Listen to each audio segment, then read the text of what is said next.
Gente,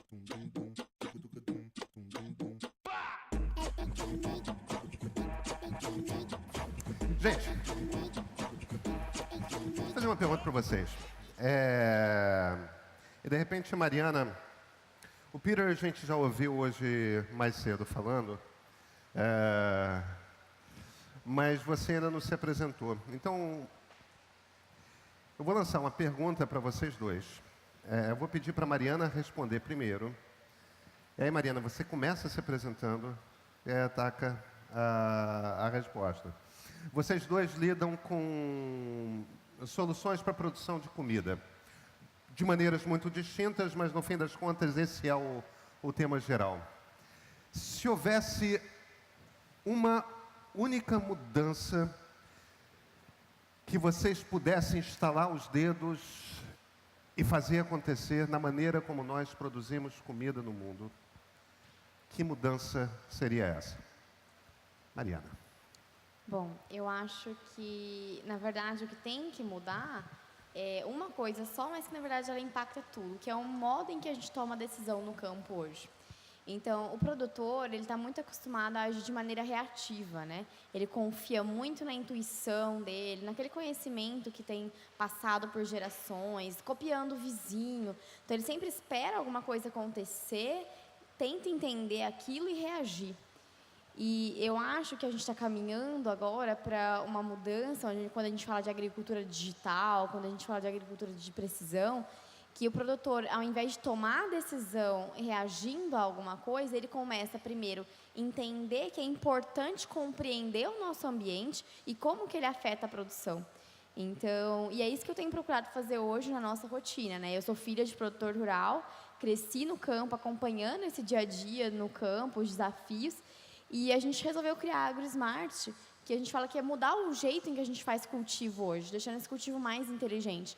Então, a gente monitora plantações com sensores, imagens de satélite, de drones, combinamos essas informações para ajudar o agricultor a tomar decisão. Então, ele não vai fazer uma aplicação de defensivos ou de fertilizantes sem necessidade, porque primeiro ele vai entender se existe um risco real de doença antes de fazer uma aplicação. Ele não vai sair jogando água na lavoura, porque todo mundo diz que irrigar aumenta a produtividade. Ele vai entender qual que é a demanda da planta por água em cada momento e aí sim tomar uma decisão mais racional de recursos. Então, eu acho que a gente tem essa mudança de mindset, que felizmente já está acontecendo. Lógico que vai demorar um tempo até isso se transformar num comportamento padrão de todos os produtores, mas com as mudanças climáticas, com a seca que a gente teve no ano passado, o produtor já enxergou que ele precisa mudar o padrão de comportamento e começar a agir de uma maneira mais sustentável para que ele garanta que ele tenha os recursos no futuro. Peter. Actually, for me, it's very similar. The subjects come in together quite nicely because I work for a DNA sequencing institution. And Mariana's talking about external factors towards plants, but we are interested in the actual biology of the plant. So what makes that plant tick? So a wheat plant or a rice plant. And so DNA is kind of complicated, right? So it's this big, long string of coded information, but we want to dissect the essence of life because if you look at us, like, we've got hands and feet and tongues and eyes and stuff, and they've all got the exact same DNA, but in each of those different parts of your body, it's expressed differently, right?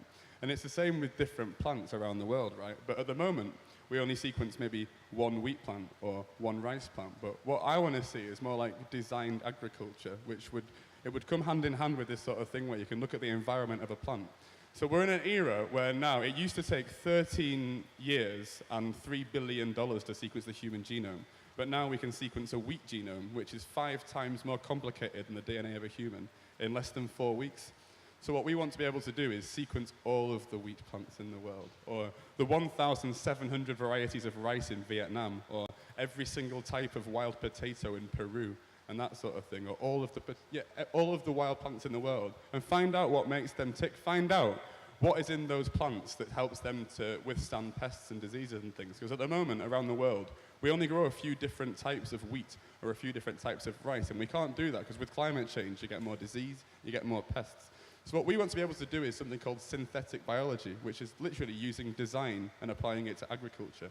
So you've got this information, say this field in Brazil has got this pest, this disease, this sort of environment, and actually designing your breeding programs to produce a plant which will grow perfectly in that field.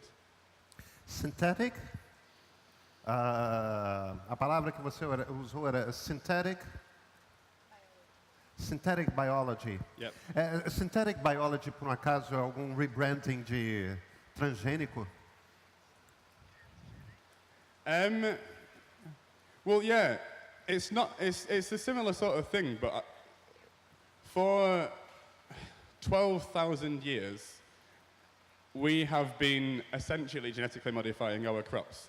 Like 12,000 years ago, wheat did not look like it does today. If you think of maize, corn, maize is this big plant with like 500 yellow kernels on it. It looks nothing like it did 12,000 years ago. 12,000 years ago, it was a little tiny grass with like 7 to 15 kernels, and now it's this big yellow plant with 500 kernels on it. We've been genetically modifying plants for 12,000 years. So yeah, it is kind of GM, but the difference is that we've got so much information now about these plants and things. We know which bits of DNA cause a different phenotype. So you might say like, oh, this bit of DNA can give you a bigger grain, or it can give you bigger leaves, or it can give you disease resistance and stuff. But we know what it's doing. So if you can actually design a plant knowing what you're doing, rather than just randomly crossbreeding things, because classically what you do is you just randomly crossbreed things together and hope for the best result. But if you can actually guide that. Os críticos do... Is it working? Ok. Os críticos da modificação genética de plantas, eles não falam apenas das possibilidades de perigos na confecção daquela planta em particular, mas o problema é todo o ecossistema. Você não sabe quando você torna uma planta imune a um determinado fungo. Você não tem necessariamente como calcular quais são os impactos que aquela semente vai trazer dentro de um determinado ecossistema. Você pode provocar um abalo muito maior do que um abalo inesperado ou algo assim. Esse tipo de risco não perturba você? Well, that's already a risk. So the fact that we have these massive monocultures of plants is already a risk. Okay. It's not a massive step change. In most plants that you farm don't propagate in the environment anyway, so they can't survive in the wild.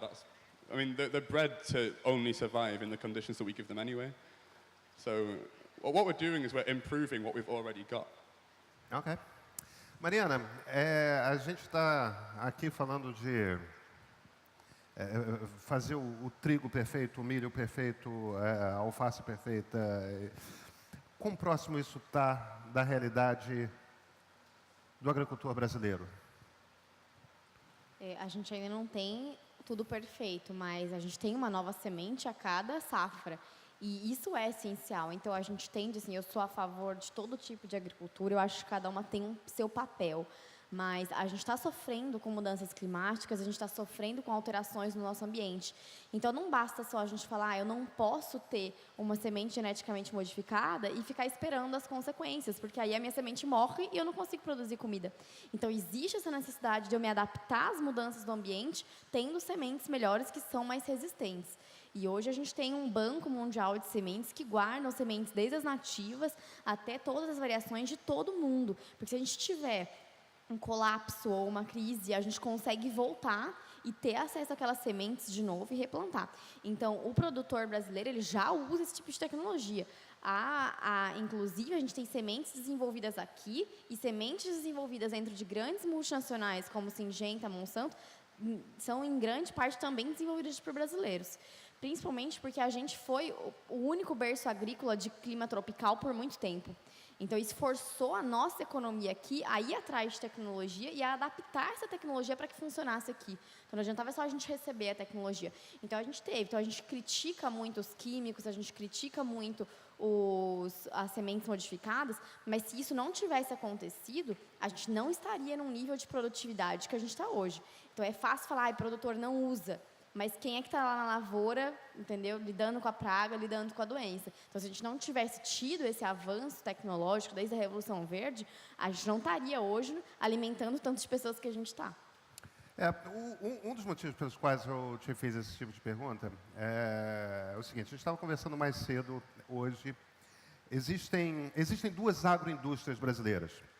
Você tem aquele mundo Goiás, Mato Grosso, daqueles mares de plantação de soja para tudo quanto é lado, alimentando a China e a Índia e seus rebanhos inteiros, o Brasil sozinho. E você tem a produção que nós comemos. O tomate, a alface, a couve-flor, frutas e legumes que são o que nós comemos. Isso não são esses grandes produtores que trazem à nossa mesa, né? Isso é um ciclo de pequenos produtores que estão mais próximos das regiões urbanas, não é isso? Existe alguma diferença de acesso à tecnologia entre os grandes e esses pequenos? Existe um gap, né? Então, não sei se todo mundo sabe, é que hoje 72% da comida que a gente realmente consome, ela vem de agricultura familiar. E as grandes lavouras geralmente estão gerando alimentos, né, mais extensivos, como a soja, o arroz, o feijão, mas também estão gerando lavoura para abastecer pecuária, para abastecer energia, mas a parte alimentar mesmo vem muito da agricultura familiar, que está mais próximo dos centros urbanos. Existe um gap de tecnologia, não necessariamente de sementes, porque tem semente de todo preço, né? Então, vai mais uma condição ambiental, uma condição de renda, do que realmente uma condição dele ser menor ou maior. Mas eu acho que o que muda nesse gap não é a tecnologia de semente ou a tecnologia de químico, porque isso o produtor familiar, ele vai numa revenda agrícola em qualquer cidade, ele acha, ele tem acesso.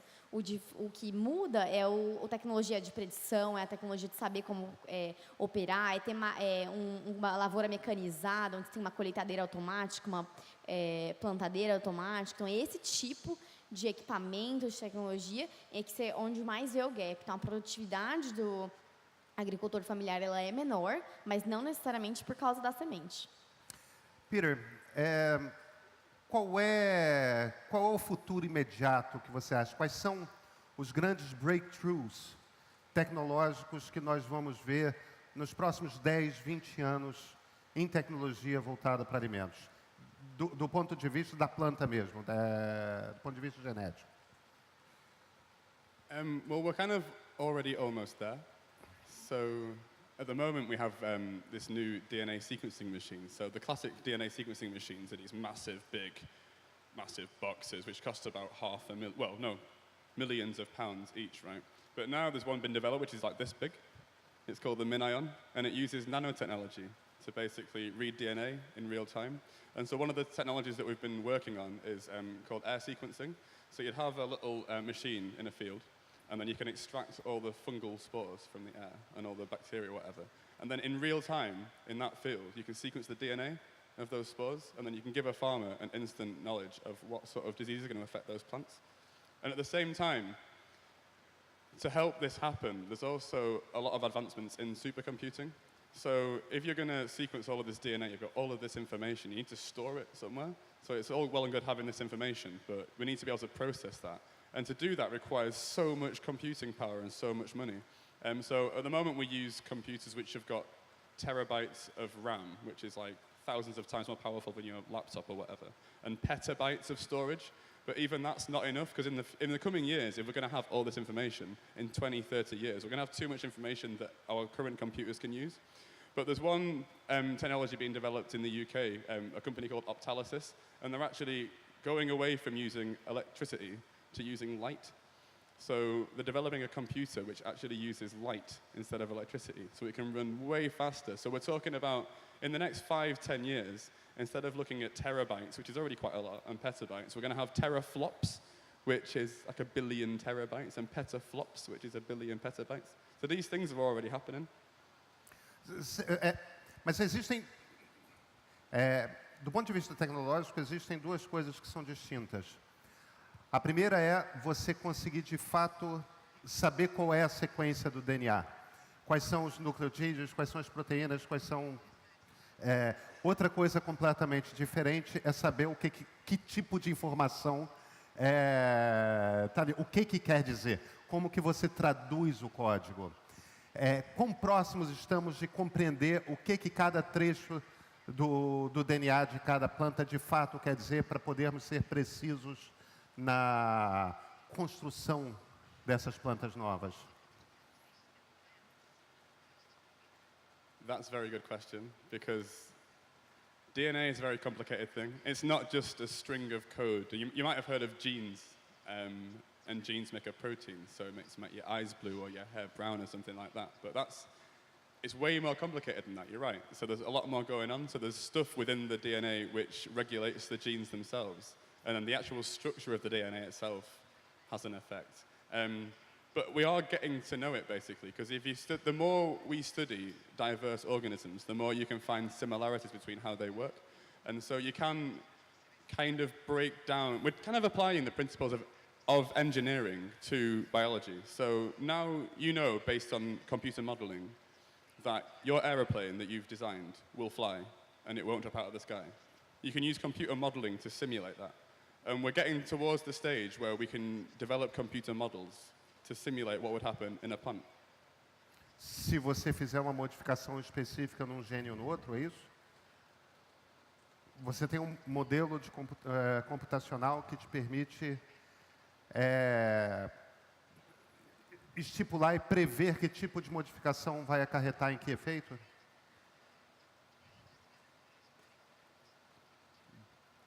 At the moment, the computer models aren't sophisticated enough for plants. Okay. But you might have heard of Craig Venter, who's developed a synthetic bacterium. So now, from scratch, they've invented a bacteria. It's a completely synthetic organism. So, I mean, currently you're saying before you were saying in the next 5, 10, 15, 25 years, right now, we can't model what a plant will do based on its genetics. But in 25 years' time, yeah, we'll be doing that. 25 anos.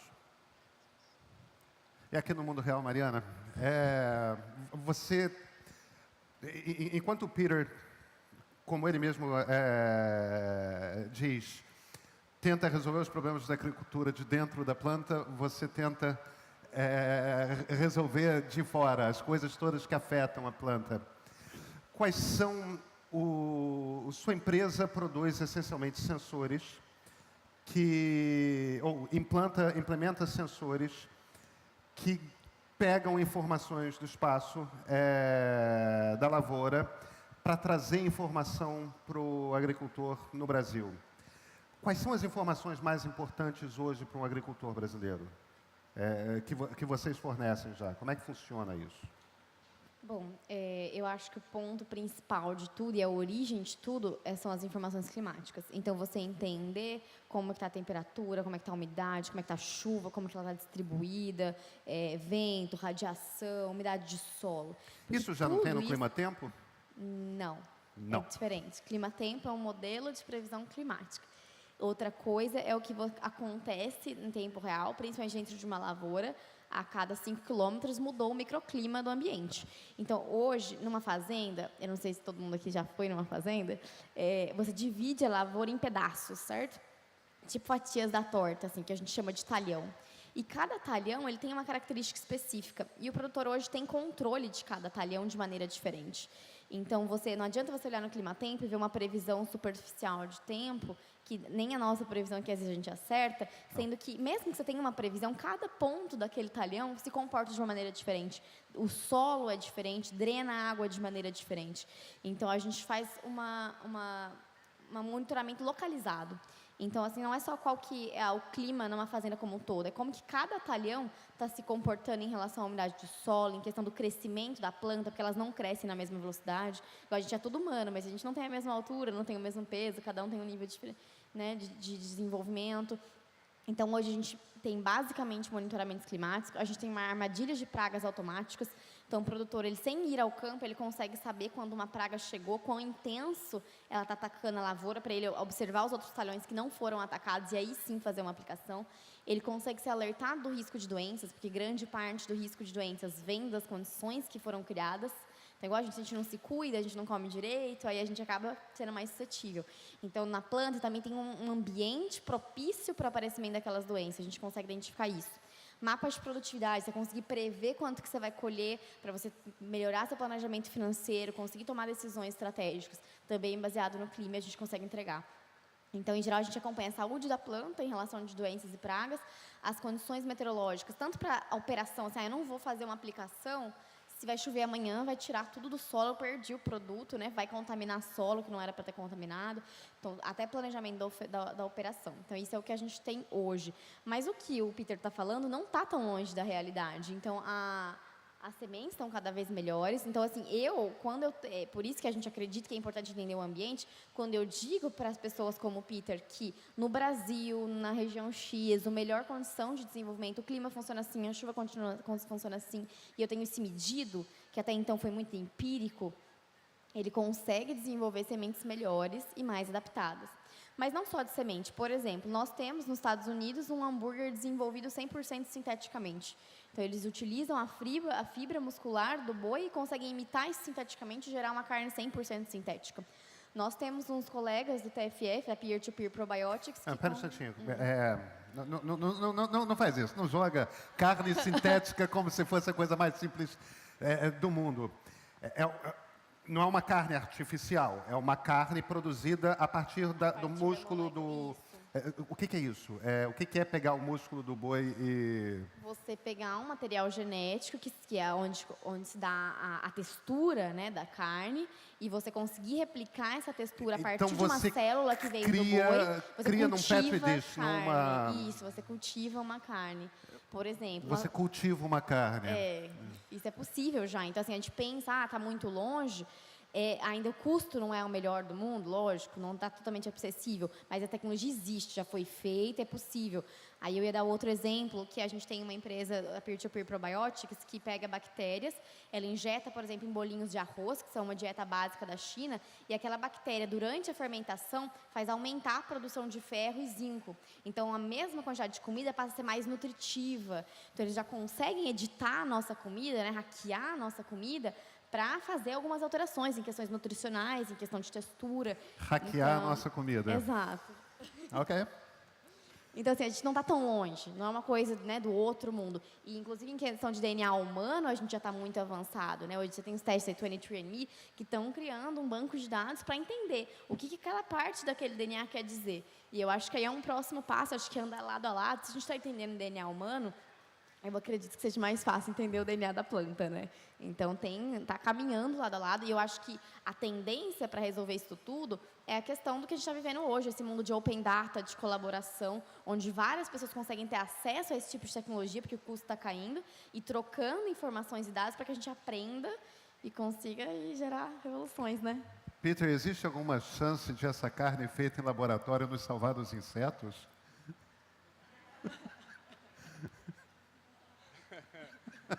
Actually, it's a very interesting topic.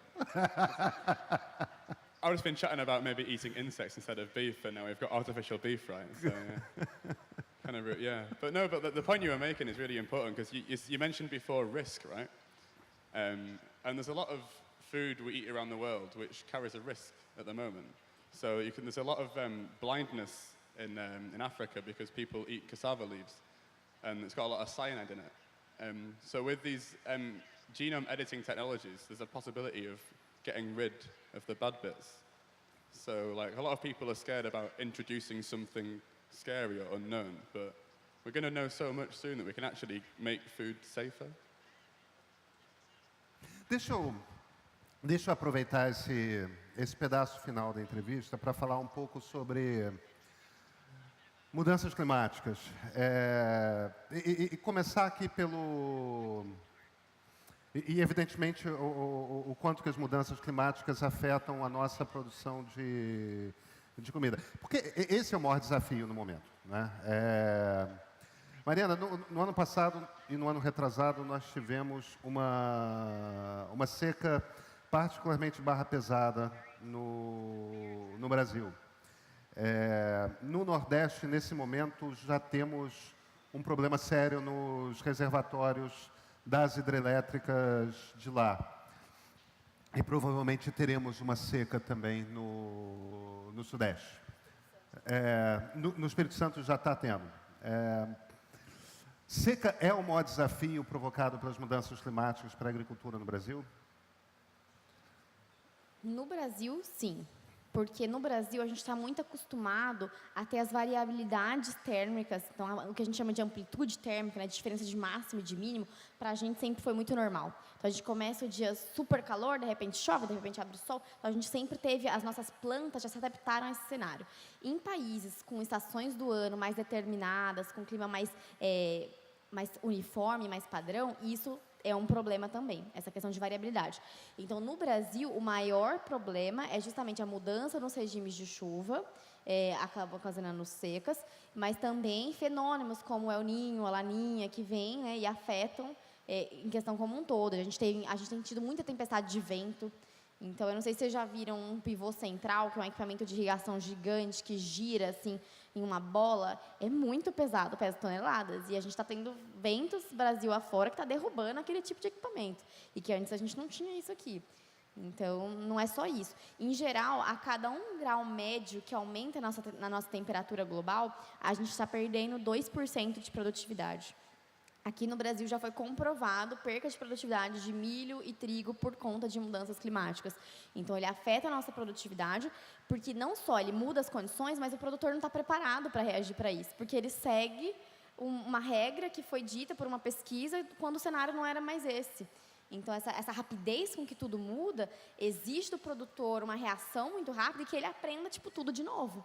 Então, você está tendo agora o Canadá, está virando fronteira agrícola e regiões aqui do Brasil que sempre foram propícias, por exemplo, em Vinhedo, aqui em Campinas, a gente planta uva para vinho e está ficando muito quente, começa a não ser mais viável. Então, a gente está tendo uma redistribuição geográfica das culturas. Então, por isso que ele falou que é importante, vai ter, talvez o Brasil não seja mais o maior produtor de café ou de soja, mas vai passar a ser de outra coisa. Então, a gente tem que estar preparado para entender quais são as condições atuais e se adaptar na questão do dia a dia, mas também de escolher certamente que cultura plantar para conseguir continuar produzindo e fazer isso ser economicamente viável, né?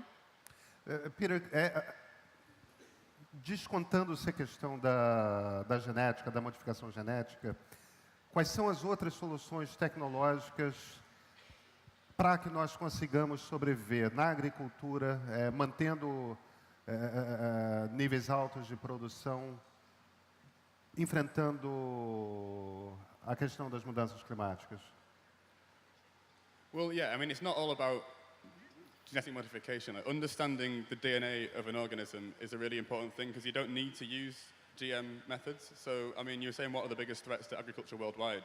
We had a project with Vietnam, because Vietnam's a coastal country and sea levels are rising and the salt is encroaching on the land. And a lot of their rice varieties that they currently grow are not salt tolerant. But they've got like 1,700 species of rice varieties. So what we've been doing is we've been helping them to sequence the DNA of all of those different types of rice. And within some of those, they've got natural salt resistance. So what you can do, if you know a DNA sequence of 2 similar plants, you can compare them and you can find the bits in the plant that might be suffering from salt and then target that. And then you can actually specifically breed plants that have that tolerance. So it's not all about GM. A lot of it's about literally understanding the base genetics, the basic biology of a plant, and applying things like the environmental sensing and applying things like the knowledge of salt resistance to those plants. And you can basically guide your breeding programs to combat a problem in real time already. We're already doing it. Mariana, que tais os nossos pequenos produtores? Qual é a quantidade de acesso à informação que eles têm?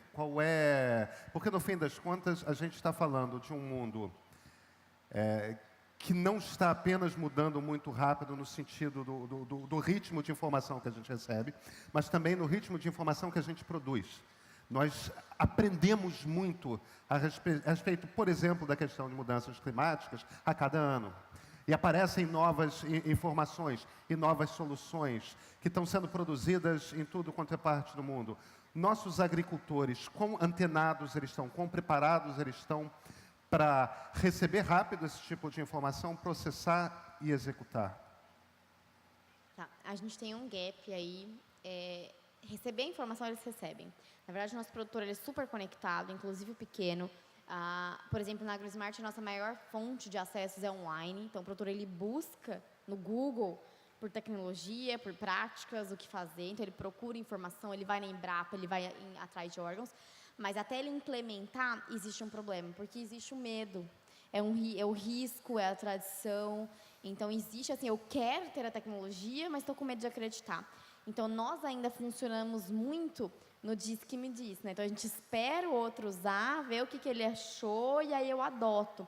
Então, aí isso faz com que a curva de adoção da tecnologia seja um pouco mais lenta. Mas ele quer, ele tem interesse, mas ele já sofreu frustrações antes e o produtor dá certo, porque bate gente na porta todo santo dia, prometendo que aquela é a solução que vai salvar a vida dele, que vai resolver todos os problemas dele. É um novo químico, é uma nova semente, é um novo sensor, é uma nova máquina.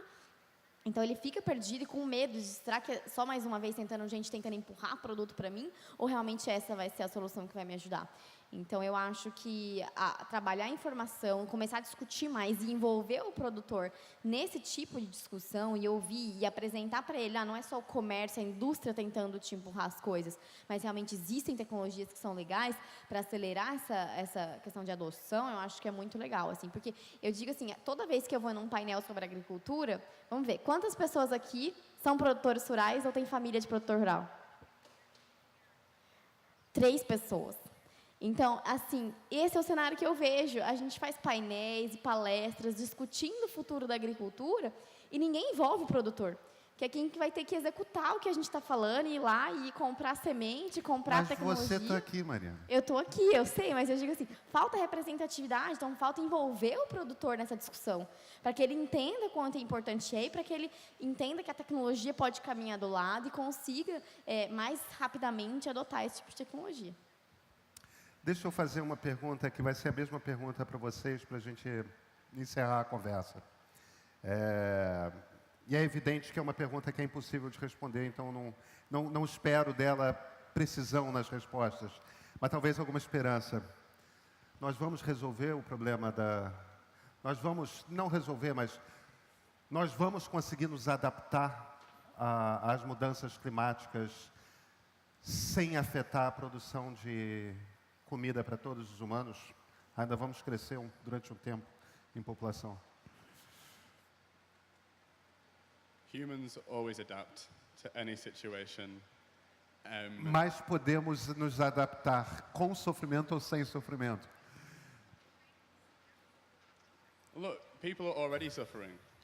Okay? So we're going to adapt, and we're going to adapt, but people are suffering already. There's nothing you can do about it.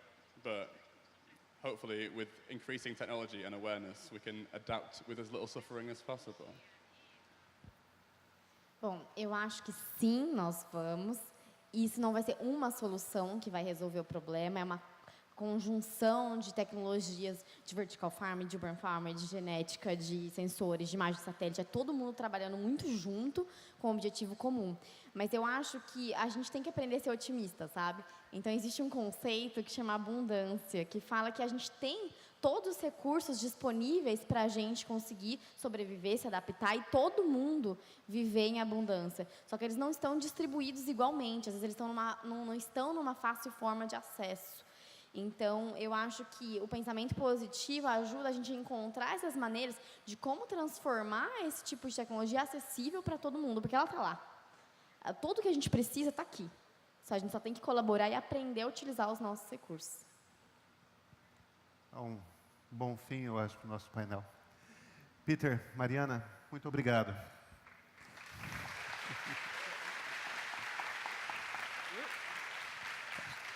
Thank you so much.